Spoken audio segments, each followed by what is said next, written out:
In this lecture, we would like to discuss another important doctrine, and that doctrine of severability is regarding the relationship between the union legislature and the union judiciary, determining the very constitutionality and validity of a legislation while examining and explaining the very scope and provisions of a law enacted by the Union legislature. The very doctrine of severability means that when some particular provision of a statute offends or is against a constitutional limitation, that provision is severable from the rest of the statute. Only that offending provision will be declared void by the court and not the entire statute. In this doctrine, it is not the whole act which is held invalid or being inconsistent with the part 3 of the Constitution, which is given to the citizens of India as fundamental rights. It is only those parts that are inconsistent and are violative of the fundamental rights, just that part which violates, then it would be separable from that which does not isolate the fundamental rights. If it is here that the valid portion is combined with the invalid portion, that it is impossible to separate them, then in such cases the court will leave it and declare the whole act as void. This process of doing it is known as the doctrine of severability. This doctrine of severability is also known as the doctrine of separability. What to the extent of the inconsistency or contravention make it clear that when some of the provisions of a statute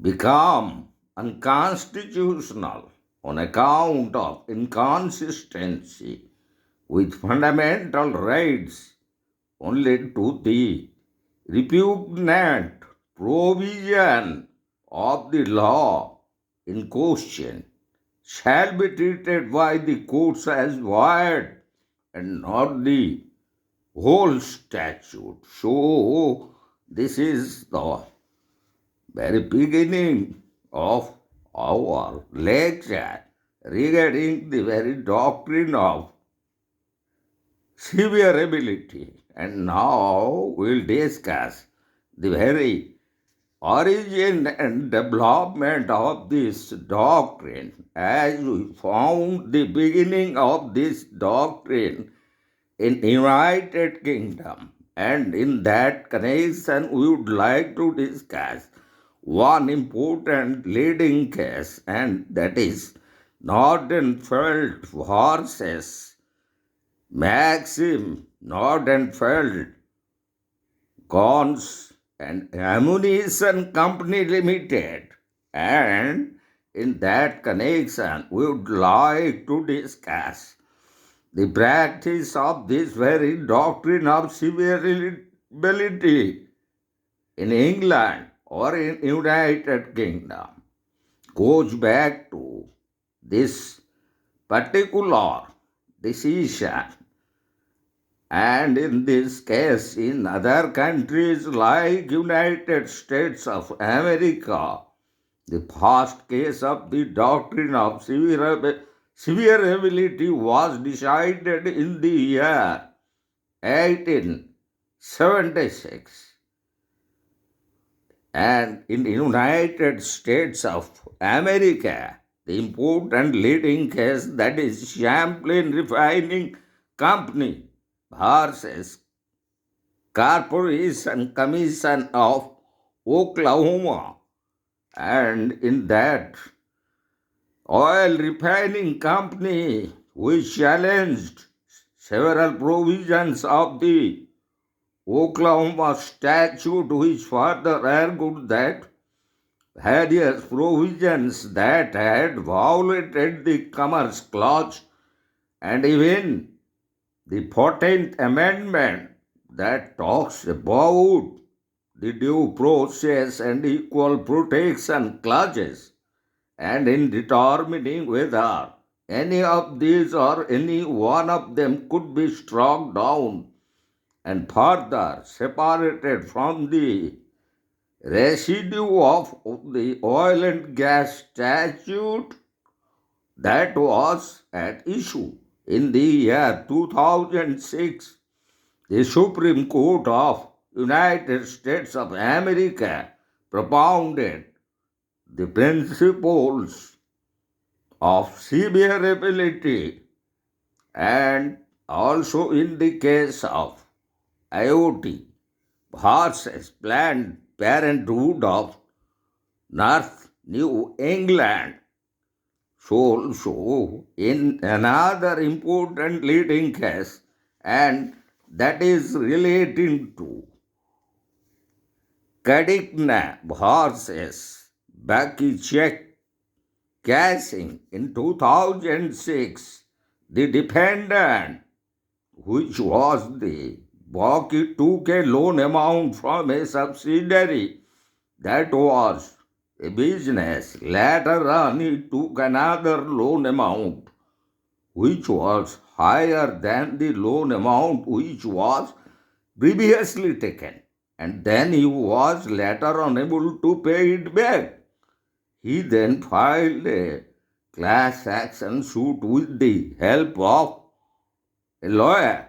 The suit was regarding the interest rates charged by the plaintiff were higher when compared with others that were charged by the company, which was at least 45% higher than the prescribed normal rates. But the court in Florida stated that it is not only one part of the contract that could be challenged, but it needs to be the whole contract. And so this means that the doctrine of severability, which earlier was thought could be applied, cannot be applied now. Further, the Honorable Supreme Court gave the decision and declared that the whole of the contract was void ab initio, on the grounds that such void contracts that are absolutely void and useless from the initial stage itself. And now we'll discuss about the very doctrine of severability as developed in Malaysia, and in that context we would like to discuss the very judgment in Malaysian bar and another versus government of Malaysia, where the doctrine of severability has now it's just been part of the Western world, but also has spread to the eastern countries of the world, like from India to Malaysia. And in Malaysia, this doctrine was evolved in the very popular case, and that is Malaysian bar and another versus government of Malaysia. And now we'll discuss certain general principles which are governing the very doctrine of severability. So, those principles, as per the general rule, where a rule contains a valid and an invalid part, and the valid part is severable from the invalid part, the invalid part should be omitted and the valid part should be retained. If the invalid part can also be saved by reducing its scope, then it should be treated and read down to reduce its scope. And where the provision under consideration is in the nature of an exception to the general scheme of the statute, the mere invalidity of the general provision will not imply the invalidity of the entire statute. The general scheme would be void only if it is established that the exception is inherently and intimately linked with the general provisions.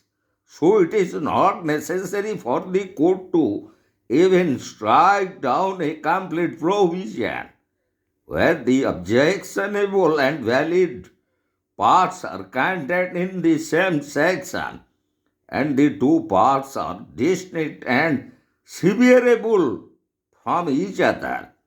Then the court may invalidate only the objectionable part. The doctrine of severability can be applied to the decisions of the courts as well as quasi-judicial bodies. There are two primary factors that the courts consider while determining whether the doctrine of severability should be applied or not.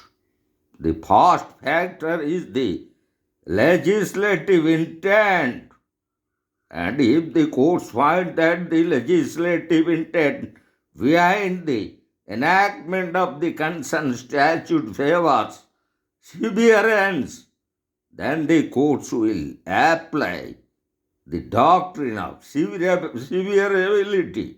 And the second factor is public interest. The courts apply the doctrine of severance or severability only if it is evident that the application of this doctrine would serve the public interest. So now we'll discuss certain constitutional provisions of India in relation to the very doctrine of severability. So in this regard, we would like to discuss the provisions of the Constitution in relation to Article 13 of the Constitution, where exactly it was pronounced about the very constitutionality of the provision that could be struck down under the doctrine of severability. So, the application of the doctrine of severability for saving the valid parts of partly invalid provisions is justified by the use of the expression to the extent of as provided in Article 13 of the Constitution of India. As Article 13 expressly states that a law in contravention of the provisions of the Constitution shall be invalid only to the extent of the inconsistency. Thus, the part of the law that is inconsistent with the constitutional provisions should be shaped by the application of the doctrine of severability. It is necessary that the valid part be severable in application or severable in enforcement from the invalid part. So now we'll discuss the provisions of Article 141 relating to this doctrine of severability. As Article 141 of the Constitution of India says that Honorable Supreme Court of India is binding. It means the very decision rendered by the Honorable Supreme Court of India is binding on all the courts within the territory of India. For example, once if any law or any statute is declared unconstitutional by the Supreme Court of India, then it is as provided. The effect of this, the decision operates as a judgment in rem against all the persons who may or is going to seek relief in any court in India. So in further proceedings, then there is no onus on the party to affected to establish its unconstitutionality. Again, and then the court is bound to reject the law which is declared as invalid by the Honorable Supreme Court. So also, as under Article 245, as provided under the Constitution of India, which specifically lays down that the legislative power, whether it is of union or of a state legislature, is and will always remain subject to other provisions of the Constitution. The result is that when a legislature makes any law which is contravening a provision of the Constitution, like say any of the fundamental rights, then the position will remain the same, as if they had no power to legislate about the subject matter of the legislature at all. Then accordingly the declaration of invalidity of the Supreme Court regarding the law by the Honorable Court, either of the cases as held may decided by the court itself, so the very doctrine of severability could be applied by the Supreme Court in this connection. So also we will discuss the provisions of Article 251 and Article 254, that is relating to the legislative power and their constitutional justification by use of the doctrine of severability. So, in regards to that, we will discuss certain important provisions of these articles.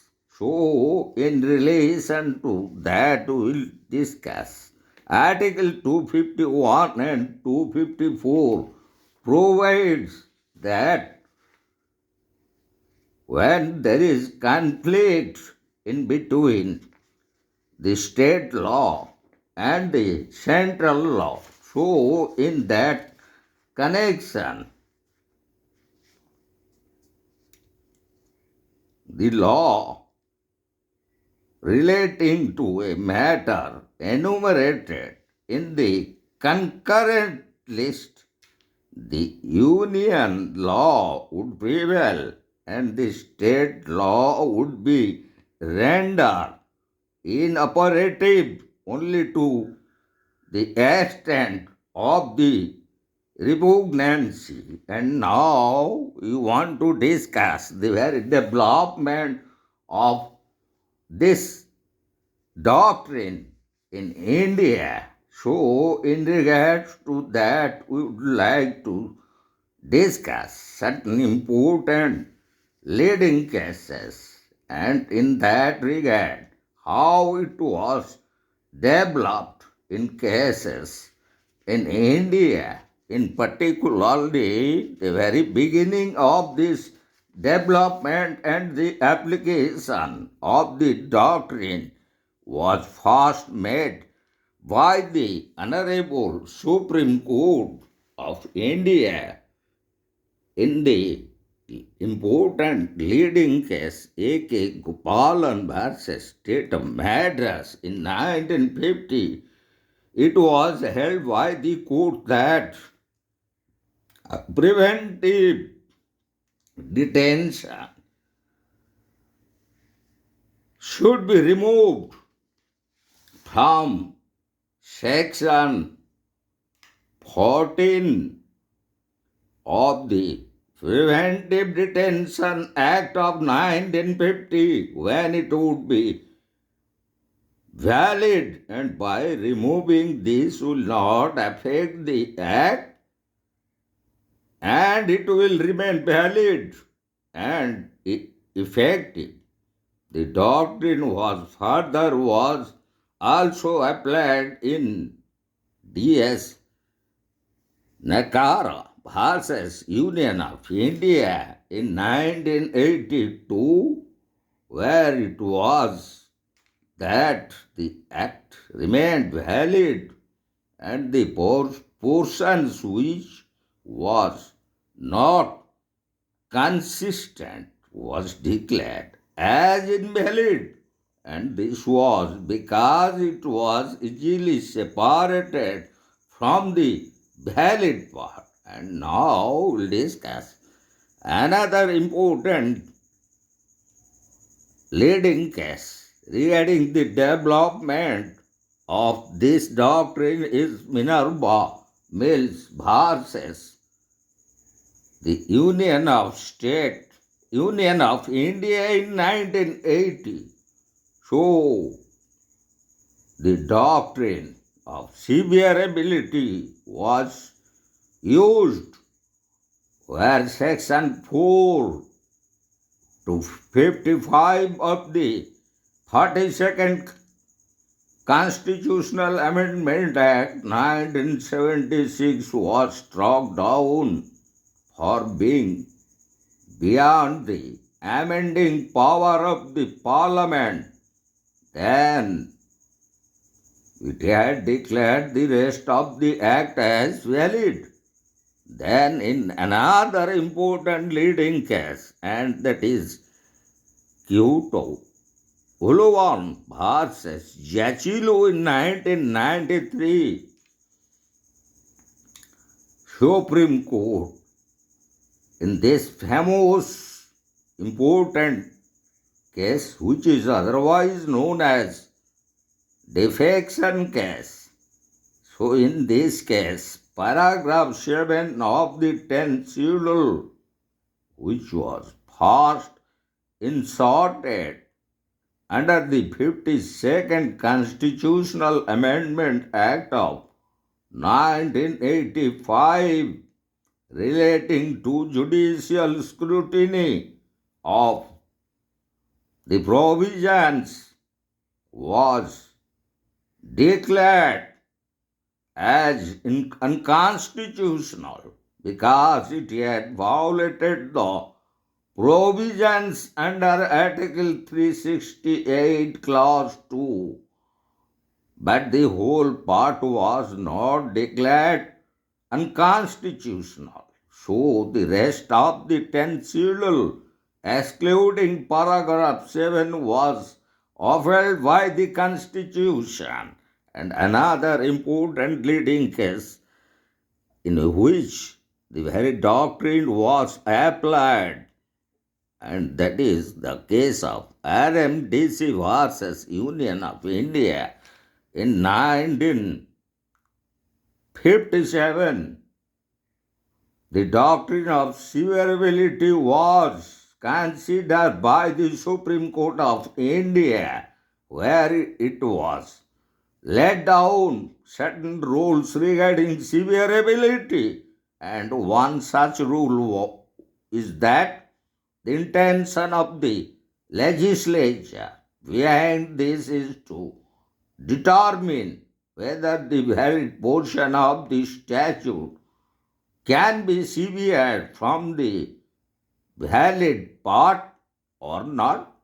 And the second rule regarding the doctrine of severability as laid down by the Supreme Court in this important leading case, that if both the valid and invalid parts cannot be separated from each other, then the invalid portion of the statute will result in the invalidity of the whole act. And the third rule laid down by the Supreme Court is that even if the invalid portion is separate from the valid portion, it is the power and duty of the courts to declare a law which is inconsistent with the Constitution of India to be unconstitutional. The foundation of this power of judicial review, as it was explained by a 9-judge bench, is the theory that the Constitution, which is the fundamental law of the land, is the will of the people, while the statute is only the creation of the elected representatives of the people. When therefore the will of the legislature, as declared in a statute, stands in opposition to that the will of the people as declared in the Constitution, the will of the people must prevail. And now we'll discuss the very applicability of this doctrine of severability in arbitration proceedings. So, in that regard, we would like to discuss certain important decisions and the relationship established as under the application of the very doctrine of severability in such cases or proceedings when these are applied in arbitrations proceedings. So, in case of that, we would like to discuss Section 16 of the Arbitration and Conciliation Act, which provides the doctrine of severability as it was incorporated under this act, and the very section and arbitration agreement is to be severed and considered separately from the contract that contains the arbitration agreement. Similarly, the invalidity of the arbitration clause will not affect the legality of the parent contract. And in that regard, we would like to discuss one important leading case decided by the House of Lords, and that is Hyman versus Drawings in 1942, the House of Lords expressed that the parties had entered into an agency contract that contained a broad arbitrational clause. The respondent repudiated the contract and the appellant sought damages for the injury caused due to the repudiation. The appellant had filed a writ petition claiming damages. The House of Lords applied the doctrine of severability and held that the mere repudiation of the contract would not suspend the arbitration clause. Repudiation would not affect the right of the parties to seek remedy through arbitration. The reasoning given by the court was that respondents had repudiated the contractual obligation owed to the appellants and not the arbitration clause. The court also observed that the purpose of the contract is distinct and separate from the purpose of the arbitration clause. So, this was the interpretation and use of the doctrine of severability by the House of Lords in this important leading case. And now we'll discuss one important Indian leading case where it was applied by the Supreme Court of India. The very decision was tendered by the Delhi High Court, and it is the case of 2023, that is National Highway Authority of India versus Trichy Tanjavur Expressways Limited. And in that particular case, the application was filed before the Delhi High Court for setting aside an arbitral award. The Delhi High Court found that certain parts of the arbitral award were objectionable and liable to be set aside. The Delhi High Court held that the doctrine of severability can be applied to arbitral awards under Section 32, Clause 2, where the objectionable law portions can be severed from the overall award without affecting the good parts of the award.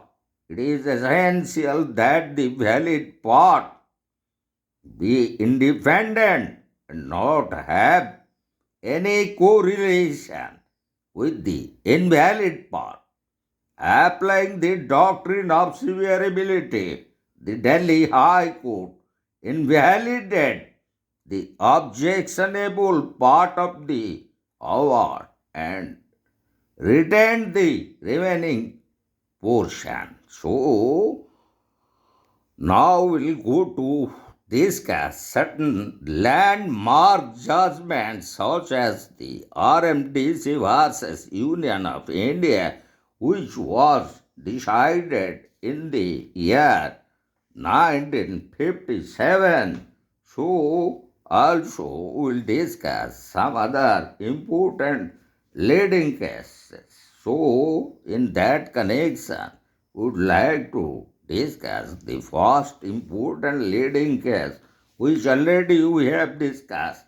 Certain rules laid down by the Supreme Court and 1957. So again we want to discuss that particular case, and which is relating to RMTC verses, where in this particular case Supreme Court laid down the guidelines relating to application of the doctrine of severability, and which questioned the constitutionality of the Prize Competition Act of 1955, which was challenged as it imposed a prohibition on games of chance as well as games of skill. Applying the rule of severability, the court held that the part restricting the games of skill was ultra vires, while the remaining statute was saved. So, in that connection, we would like to discuss another important leading case, that is D.S. Nakara versus Union of India in 1982. The Supreme Court expressed that the very application of this doctrine of severability, as already we have shortly discussed about the decision of the Supreme Court, now will discuss in detail about the very decision tendered by the Supreme Court in this leading case, and that is relating to D.S. Nakara versus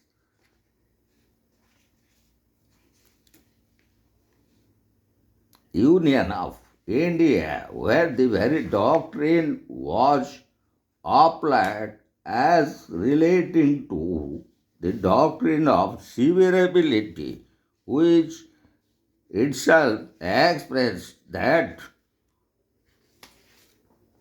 relating to the question of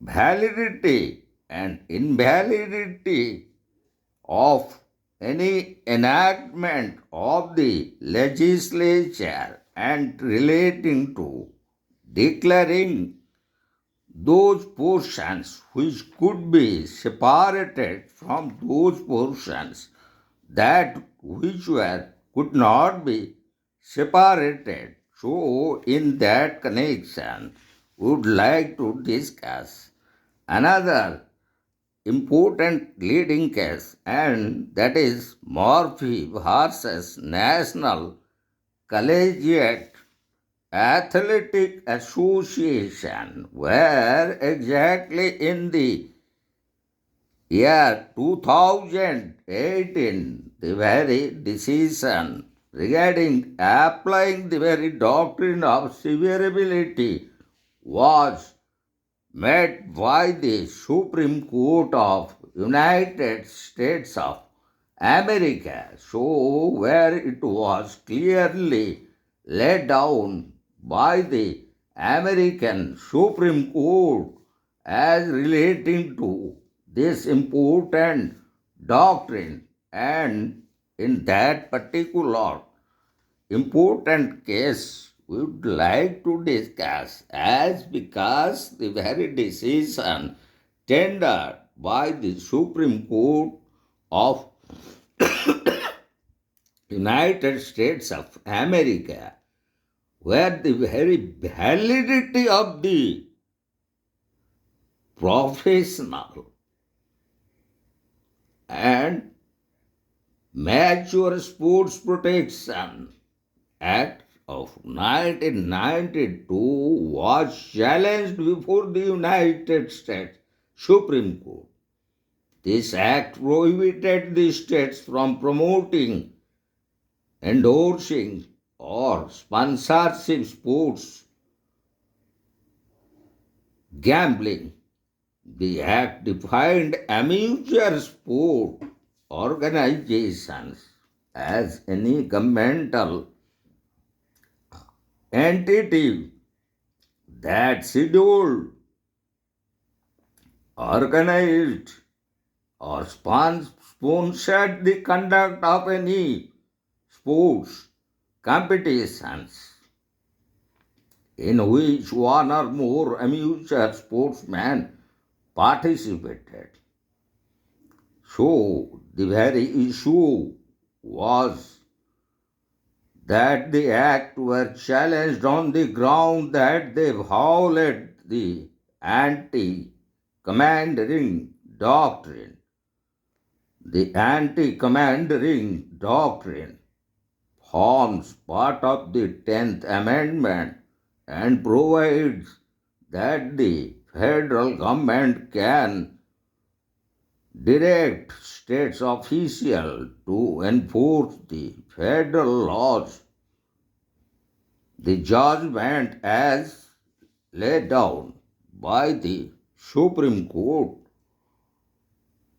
as it was held by the American Supreme Court that the act prohibited the states from licensing the scheme relating to sports gaming.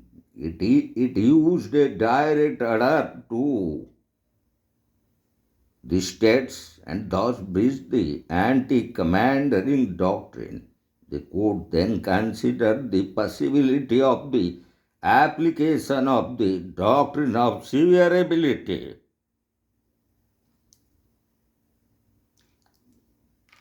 Application of the doctrine of severability. While determining its application, the court has found the answer to the question: would Congress still have passed the valid sections had it known about the constitutional invalidity of the other portions of the statute? The doctrine can be applied only where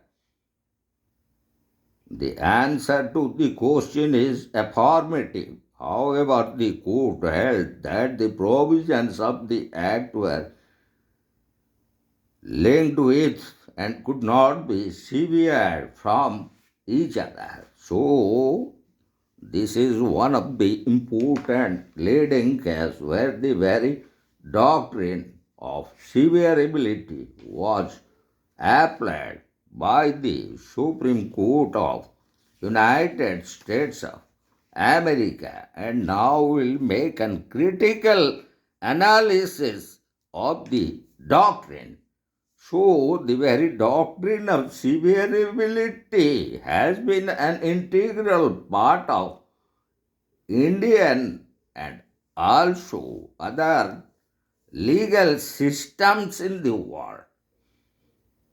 There are certain grounds on which questions were raised regarding the very doctrine and its application.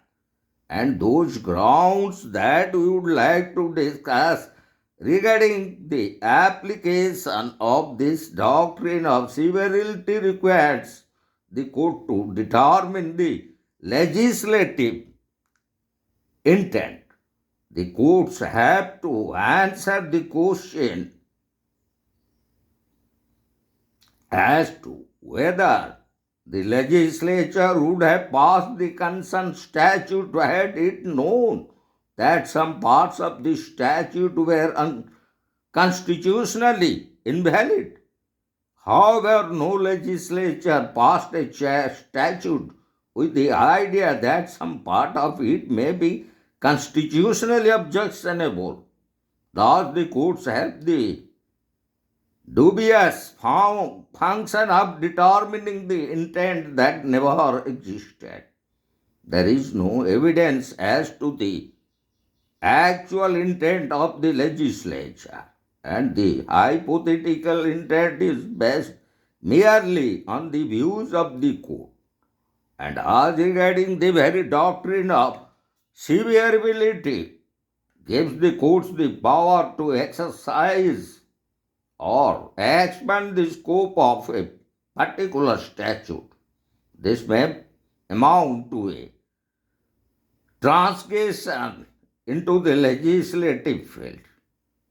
then the doctrine of severability also expands the scope of a particular suit or petition.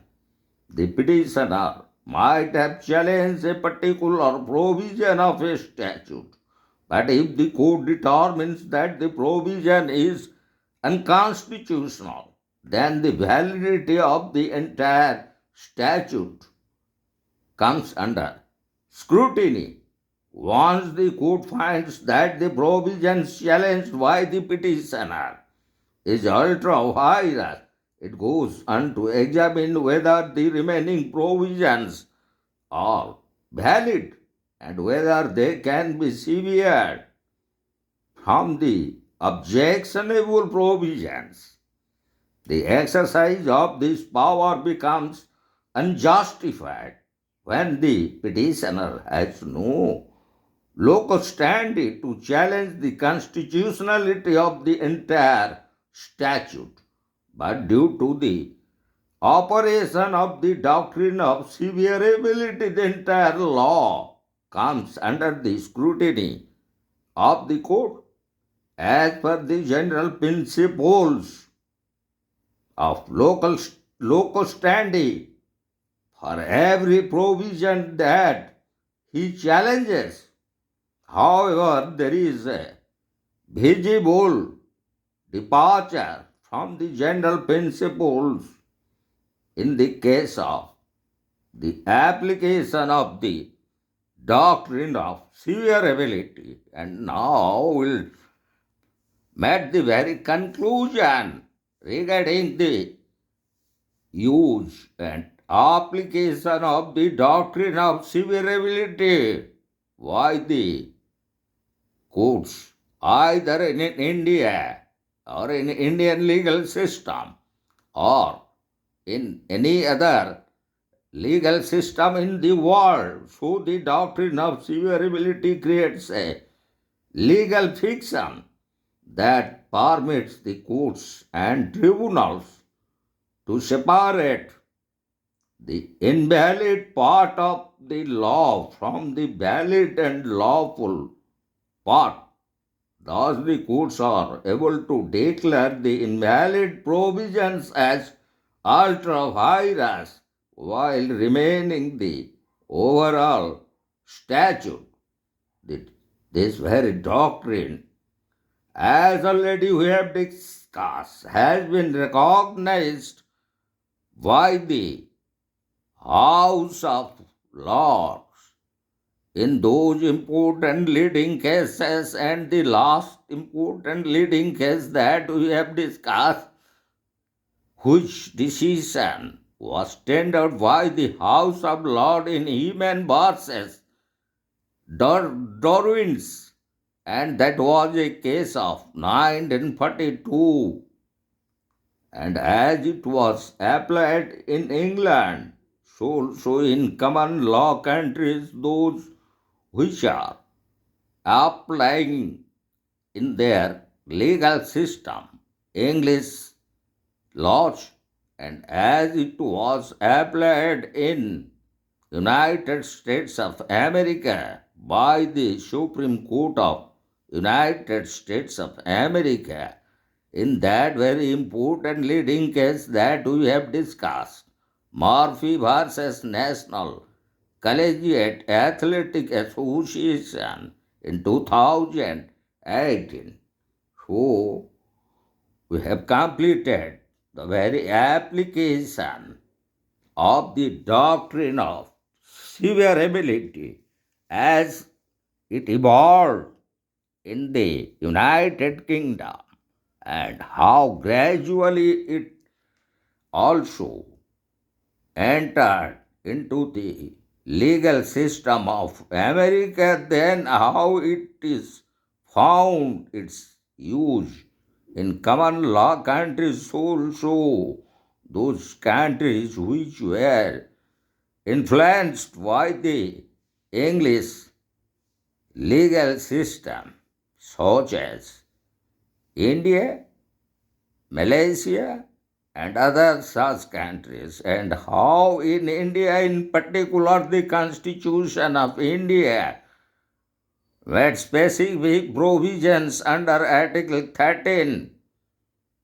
of the Constitution regarding the very use of the doctrine of severability by the Supreme Court of India, and also the relevant article relating to Article 141, which made it binding over all courts within the territory of India of the judgments or decisions of the Supreme Court. And also we have discussed the legislative power or the legislative intent as under Article 245, 251 and 254 of the Constitution of India. And regarding the very development of this doctrine, we discuss the judgments delivered in the important leading case, A.K. Gopalan versus State of Madras, where the question was raised regarding Preventive Detention Act of 1950. So we have discussed the decisions tendered by D.S. Nakara versus Union of India, Minerva Mills versus Union of India, and also the most famous and important leading case relating to defection and 10th schedule of the Constitution, and which was inserted under 1985 constitutional amendment relating to anti-defection or inserting defection laws. The very important decision of the Supreme Court was delivered in 1993 in this important leading case, Kyoto Huluan versus Jachilu. And lastly, also we have discussed those rules laid down by the Supreme Court in this important leading case, RMDC versus Union of India in 1957.